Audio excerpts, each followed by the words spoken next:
Your first alert forecast with meteorologist Kyle Keel. Well, I tell you what, if you're planning on camping or fishing here over the next several days, you need to plan on the high heat and humidity. Sharp contrast with what we woke up to this morning. Check out these lows. Upper 40s in Clinton, 49 degrees to low to mid 50s. Very comfortable morning. And with that sunshine here today, we've warmed those temperatures up very quickly. Still pretty comfortable with 74 at the airport in Moline.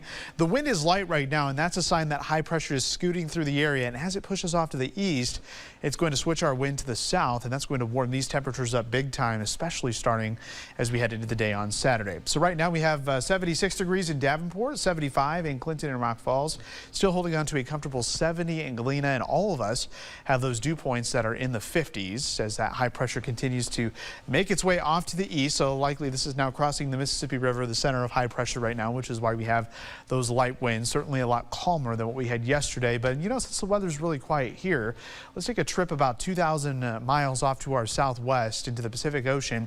This is Hurricane Hilary. I mean, you look at this thing right now. This is textbook hurricane.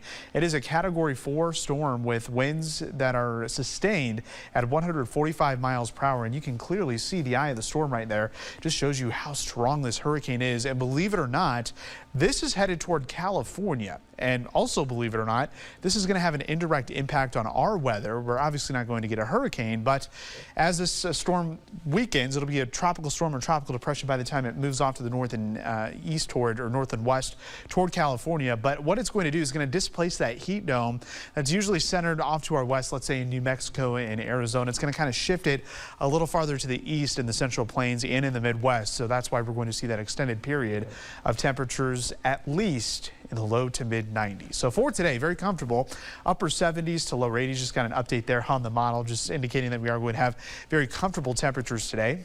Heading into tonight, we're talking upper 50s to low 60s. These are actually very seasonable for this time of year, but starting tomorrow, we are going to start to see those temperatures get a little unseasonably warm. We're talking some mid 80s to the east.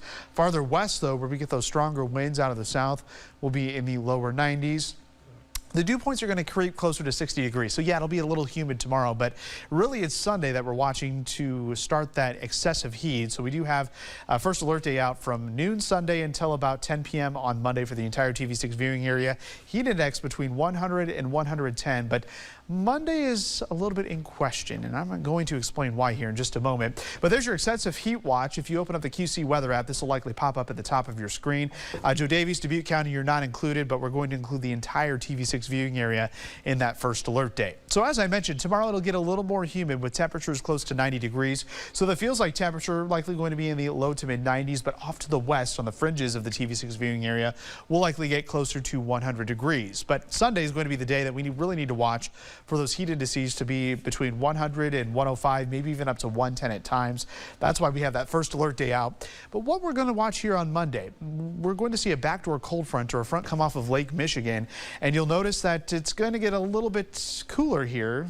94 if you consider that cool in our far eastern counties, but the latest update does show that we will get to at least 100 and then go back between 100 and 110 here heading into Tuesday. So we may need to extend that first alert day farther into the week, and you'll understand why when I show you the 7-day forecast.